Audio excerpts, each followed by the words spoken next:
ನಮಸ್ಕಾರ, Kamala creation YouTube ಚಾನಲ್ಗೆ ಸ್ವಾಗತ. ಬೆಳಗಿನ ಶುಭೋದಯ ನಿಮಗೆಲ್ಲ. ನಾನೀಗ ಒಂದು ವಿಡಿಯೋ ಜೊತೆ ಬಂದಿದ್ದೀನಿ. ಏನು ವಿಡಿಯೋ ಅಂದ್ರೆ ಇವತ್ತು ಸೋರೆಕಾಯ್ದು ಉದ್ದು ಸೋರೆಕಾಯ್ದು ಮಸಾಲೆ ರೊಟ್ಟಿ ಮಾಡ್ತಾಯಿದ್ದೀನಿ. ಇವತ್ತು ಬೆಳಗ್ಗೆ ಬ್ರೇಕ್ಫಾಸ್ಟ್ಗೆ ಇದನ್ನೇ ಮಾಡ್ತಾಯಿದ್ದೀನಿ. ನಾನು ಬ್ರೇಕ್ಫಾಸ್ಟ್ಗೆ ನಮ್ಮನೆ ಇದೇ ರೊಟ್ಟಿ. ಇವತ್ತು ಸೋರೆಕಾಯಿ ಮಸಾಲೆ ರೊಟ್ಟಿ ಮಾಡ್ತಾಯಿದ್ದೀನಿ. ಬನ್ನಿ ನೋಡ್ಕೊಂಬರೋಣ. ಈಗ ಮಸಾಲೆ ರೊಟ್ಟಿ ಮಾಡೋಕ್ಕೆ ಏನೇನು ಸಾಮಾನು ಬೇಕು, ಮಾಡೋ ವಿಧಾನ ಹೆಂಗೆ ಅಂತ ಬನ್ನಿ ಹೇಳ್ಕೊಡ್ತೀನಿ. ನೀವು ನೋಡ್ಕೊಂಡು ಮಾಡಿವ್ರಂತೆ ಮಾಡ್ಕೊಂಬಂದ್ಬಿಡೋಣ. ನೋಡ್ಕೊಂಡು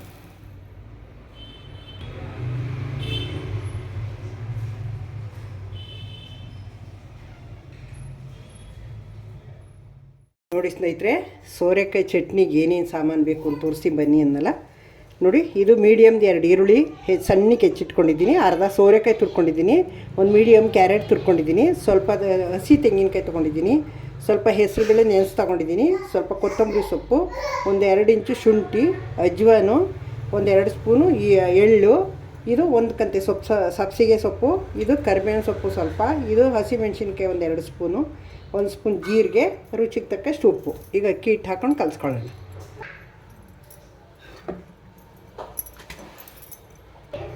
ಸೋರೆಕಾಯಿ ಹಾಕ್ಕೊಂಡಿದ್ದೀನಿ. ಕ್ಯಾರೆಟ್ ಹಾಕೋತೀನಿ. ಈಗ ಈರುಳ್ಳಿ ಹಾಕೋತಾ ಇದ್ದೀನಿ. ಸಬ್ಸಿಗೆ ಸೊಪ್ಪು, ತೆಂಗಿನಕಾಯಿ, ಹೆಸರುಬೇಳೆ, ಕೊತ್ತಂಬರಿ ಸೊಪ್ಪು, ಕರಿಬೇವಿನ ಸೊಪ್ಪು, ಹಸಿಮೆಣಸಿನ್ಕಾಯಿ, ಶುಂಠಿ, ಎಳ್ಳು, ಅಜ್ವಾನು ಹಾಕೋಣ. ಸ್ವಲ್ಪ ಗಮ್ಮಂತವೆ, ಜೀರಿಗೆ ಅದನ್ನ ಉಜ್ಜಿ ಹಾಕೋಣ.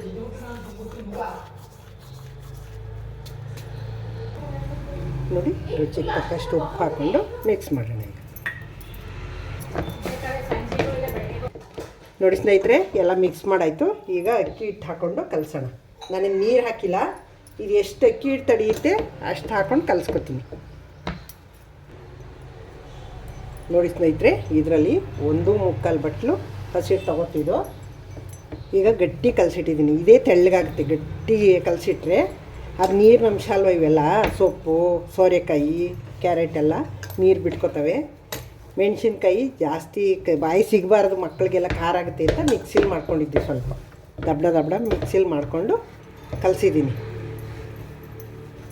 ನೀರು ಬಿಟ್ಕೊಳ್ಳೋದು ಸಾಕು. ಇಷ್ಟು ಗಟ್ಟಿ ನೋಡಿ, ಇಷ್ಟಿದ್ದರೆ ಇದೇ ನೀರು ಬಿಟ್ಕೊಳ್ಳುತ್ತೆ. ಈಗ ಒಂದು 10 ನಿಮಿಷ ಪ್ಲೇಟ್ ಮುಚ್ಚಿಟ್ಬಿಡೋಣ. ಚಟ್ನಿ ರೆಡಿ ಮಾಡ್ಕೊಳ್ಳೋಣ. ಒಳ್ಳೆ ಒಂದು ಚಟ್ನಿ. ನೋಡಿ, ಸ್ಟವ್ ಮೇಲೆ ಬಾಣಲಿ ಇಟ್ಟಿದ್ದೀನಿ. ನೋಡಿ, ಹಸಿ ಕಡಲೆಕಾಯಿ, ಶೇಂಗಾ ಬೀಜ ಹುರ್ಕೊಂಡು ಚಟ್ನಿ ಮಾಡ್ತೀನಿ. ಒಳ್ಳೆ ಚೆನ್ನಾಗಿರ್ತದೆ ಕಾಂಬಿನೇಷನ್. ನೋಡಿ ಸ್ನೇಹಿತರೆ, ಆಗಿದೆ. ಆಫ್ ಮಾಡೋಣ ಸ್ಟವ್ನ. ನೋಡಿ, ತಣ್ಣಗಾಗಿ ಚಟ್ನಿ ಮಾಡ್ಕೊಂಬಿಡೋಣ. ಬೆಳ್ಳುಳ್ಳಿ ಹಾಕೊಳ್ಳೋಣ. ಉಪ್ಪು, ಬೆಳ್ಳುಳ್ಳಿ, ಹುಣಸೆಹಣ್ಣು ಎಲ್ಲ ಹಾಕ್ಕೊಂಡು ನೋಡಿ, ಚಟ್ನಿ ರುಬ್ಬಾಯಿತು. ಒಂದು ಒಗ್ಗರಣೆ ಹಾಕ್ಕೊಂಬಿಡೋಣ. ಒಂದು ಪ್ಯಾನ್ ಇಟ್ಟಿದ್ದೀನಿ ಸ್ಟವ್ ಮೇಲೆ. 1 ಸ್ಪೂನ್ ಎಣ್ಣೆ ಹಾಕೋತೀನಿ. ಎಣ್ಣೆ ಕಾದಿದೆ. ಸಾಸಿವೆ ಹಾಕೋಣ. ಕರಿಬೇವಿನ ಸೊಪ್ಪು ಹಾಕೋಣ. ಒಂದು ಮೆಣಸಿನ್ಕಾಯಿ ಹಾಕೋಣ.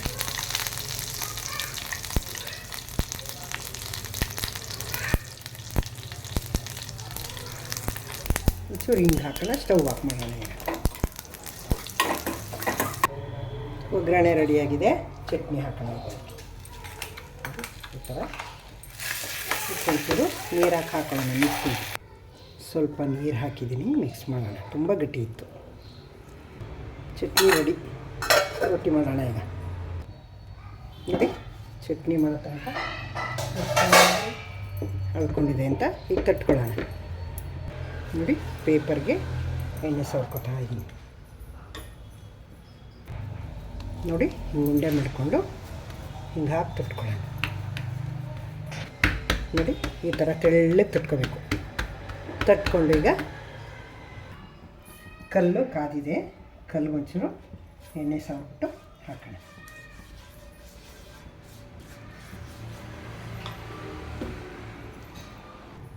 ನೋಡಿ, ಈ ಥರ ಹಾಕ್ಬಿಟ್ಟು ಹೀಗೆ ಪೇಪರ್ ಎತ್ಕೋಬೇಕು.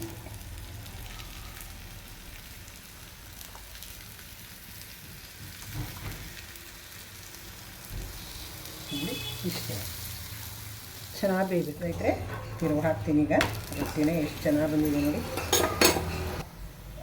ಈಗ ನೋಡಿ ಈ ಕಡೆ ಒಂಚೂರು ಎಣ್ಣೆ ಸವರೋಣ. ನಾನು ಇದಕ್ಕೆ ನೀರು ಒಂದು ಡ್ರಾಪ್ ನೀರು ಸೋಗ್ತಿಲ್ಲ. ಕಲಸೋಕ್ಕೆ ಆಗಲಿ ತಟ್ಟಕ್ಕೆ ಆಗಲಿ ಏನಕ್ಕೂ ಒಂಚೂರು ನೀರು ಸೋಗಿಸ್ಕೊಂಡಿಲ್ಲ. ಬರೀ ಎಣ್ಣೆಲೇ ಮಾಡಿದ್ದೀನಿ ನೋಡಿ. ಈ ಥರ ಎಣ್ಣೆ ಹಾಕ್ಕೊಂಡೆ ಬೇಯಿಸ್ತಾ ಇದ್ದೀನಿ ನೋಡಿ. ಹಂಚೆಲ್ಲನೂ ಈ ಥರ ಹಿಂಗೆ ಹಾಕಿ ಅದನ್ನೇ ಬೇಯಿಸ್ಕೊಂಡ್ರೆ ಎಲ್ಲ ಒಂದೇ ಸಮ ಬೇಯುತ್ತೆ ನೋಡಿ. ಹಂಚು ಮಧ್ಯ ಎಲ್ಲ ಒಂದೇ ಸಮ ಬೇಯುತ್ತೆ, ಚೆನ್ನಾಗಿರ್ತದೆ. ಈಗ ನೋಡಿ ಬೆಂದಾಗಿದೆ. ತೆಗೆದಿಟ್ಕೊಳ್ಳೋಣ ನೋಡಿ ಎಷ್ಟು ಚೆನ್ನಾಗಿ ಬಂದಿದೆ ಅಂತ. ಈಗ ಇನ್ನೊಂದಕ್ಕೆ ಎಣ್ಣೆ ಸವರ್ಬಿಟ್ಟು ಇನ್ನೊಂದು ಹಾಕೋಣ.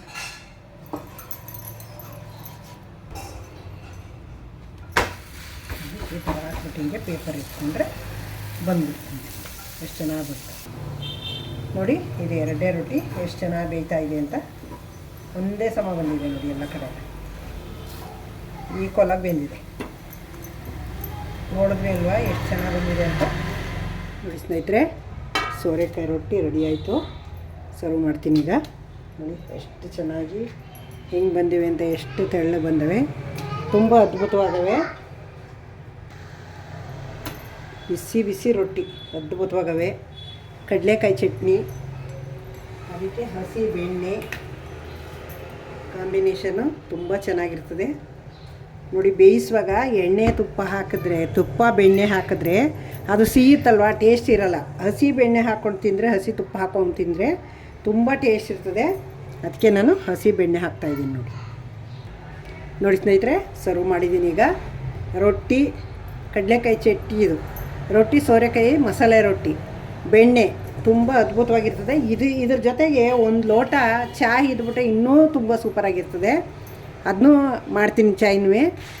ನೋಡಿದ್ರಿ ಅಲ್ವಾ, ನಾನು ಯಾವುದನ್ನೂ ಹದ ತಗೊಂಡು ಮಾಡಲ್ಲ. ನಾನು ಒಂದು ಕೈನ ಅಳತೆಯಲ್ಲಿ ನಾನು ಮಾಡಿಬಿಡ್ತೀನಿ. ಎಲ್ಲ ಕರೆಕ್ಟಾಗಿ ಬರುತ್ತೆ. ಅದು ಕರೆಕ್ಟಾಗಿ ಬರುತ್ತೆ. ನಾನು ಏನೇ ಹಬ್ಬದ ಅಡುಗೆ ಮಾಡಲಿ, ಏನೇ ಮಾಡಲಿ, ಹಬ್ಬದವಳೆಲ್ಲ ನೈವೇದ್ಯ ಇಡಬೇಕಲ್ಲ ಅಂತಂದರೆ ನಾವು ಟೇಸ್ಟ್ ನೋಡೋಂಗಿಲ್ಲ, ಹಾಗೆ ಮಾಡಬೇಕಲ್ವ. ಸುಮ್ಮನೆ ಒಂದು ಅಂದಾಜಿಗೆ ಹಾಕಿ ಮಾಡಿರ್ತೀನಿ. ತುಂಬ ಕರೆಕ್ಟಾಗಿ ಬಂದಿರುತ್ತೆ, ತುಂಬ ಟೇಸ್ಟಿಯಾಗಿರ್ತದೆ. ಅದೇ ಥರ ನಾನು ಎಲ್ಲ ಅಳತೆ ಎಷ್ಟು ಮೇಡಮ್ ಅಂತ ಕೇಳ್ತಾರೆ ಅಂದ್ಬಿಟ್ಟು ನಾನು ಅಳತೆ ನಿಮಗೆ ಅಳತೆ ಮಾಡಿ ತೋರಿಸೋದು. ಈಗ ನಾನು ಹಾಕಿರೋ ಮೆಥಡಲ್ಲೇ ಹಾಕ್ಕೊಂಡು ಮಾಡಿ ತುಂಬ ಚೆನ್ನಾಗಿ ಬರುತ್ತೆ. ಎಲ್ಲ ಅದ್ಭುತವಾಗಿರ್ತದೆ. ಎಲ್ಲ ಮಸಾಲೆ ರೊಟ್ಟಿ ಅಂದರೆ ಮಕ್ಕಳು ಇಷ್ಟವಾಗಿ ತಿಂತವೆ, ತರಕಾರಿ ತಿಂದೇ ಇದ್ದವೆ. ನಮಗೂ ಚೆನ್ನಾಗಿರ್ತದೆ. ತಿನ್ನಿ ಮಾಡಿ. ಹೊಸಬರು ನೋಡ್ತಾಯಿದ್ರೆ ಹೆಂಗೆ ಬಂತು ಇದು ಟೇಸ್ಟು ಅಂತ ಹೇಳಿ ನೀವು ನೋಡೋಣ. ಮಾಡಿಬಿಟ್ಟು ನನಗೆ ಕಮೆಂಟ್ ಹಾಕಿ. ನೋಡಿ ಸ್ನೇಹಿತರೆ, ಚಾಯು ರೆಡಿ ಆಯಿತು. ಈಗ ನೋಡಿ ಈ ರೊಟ್ಟಿ ಬೆಣ್ಣೆ ಚಟ್ನಿ ಜೊತೆಗೆ ಟೀ ಕುಡ್ಕೊಂಡು ತಿಂತಾಯಿದ್ರೆ ಅದ್ಭುತವಾಗಿರ್ತದೆ, ಭಾರಿ ಚೆನ್ನಾಗಿರ್ತದೆ. ದಯವಿಟ್ಟು ನನ್ನ ಚಾನಲ್ಗೆ ಹೊಸಬರು ನೋಡ್ತಾಯಿದ್ರೆ ಸಬ್ಸ್ಕ್ರೈಬ್ ನೋಡಿ. ಯಾವುದೇ ವಿಡಿಯೋ ಹಾಕಿದ್ರು ಫಸ್ಟು ನಿಮಗೆ ಬರುತ್ತೆ. ಹಳಬರಿಗೆ ವಿಡಿಯೋ ಇಷ್ಟ ಆಗಿದರೆ ಲೈಕ್ ಮಾಡಿ, ಶೇರ್ ಮಾಡಿ, ಕಮೆಂಟ್ ಮಾಡಿ. ಸಬ್ಸ್ಕ್ರೈಬ್ ಆಗೋದು ಮರಿಬೇಡಿ. ನನಗೆ ಕಮೆಂಟ್ ಹಾಕ್ತಾಯಿರಿ, ಸಪೋರ್ಟ್ ಮಾಡ್ತಾಯಿರಿ. ಹೀಗೆ ನಿಮ್ಮ ಸಪೋರ್ಟ್ ನನಗೆ ತುಂಬ ಅಗತ್ಯ. ಸಪೋರ್ಟ್ ಮಾಡಿ ನೀವು. ಈ ವಿಡಿಯೋವ ನೀವು ಮಾಡಿಬಿಟ್ಟು ನೋಡಿ ಹೆಂಗೆ ಬಂತು ಏನು ಅಂತ ಕಮೆಂಟ್ ಹಾಕಿ. ನಿಮ್ಮ ಕಮೆಂಟ್ಗೋಸ್ಕರ ಕಾಯ್ತಾ ಇರ್ತೀನಿ. ಟೇಸ್ಟ್ ನೋಡಿ ಹೇಳಿ ನೀವು ನಮಗೆ. ಈಗ ನನಗೆ ಹೊಟ್ಟೆ ಹಸಿತಾ ಇದೆ, ನಾನು ತಿಂದು ನೋಡ್ತೀನಿ ಈಗ ಹೆಂಗೆ ಬಂತು ಅಂತ. ನೀವು ತಿಂದು ನೋಡ್ಬಿಟ್ಟು ನನಗೆ ಕಮೆಂಟ್ ಹಾಕಿ. ನೋಡಿ ತುಂಬ ಅದ್ಭುತವಾಗಿರ್ತದೆ. ತಿಂದು ನೋಡ್ತೀನಿ.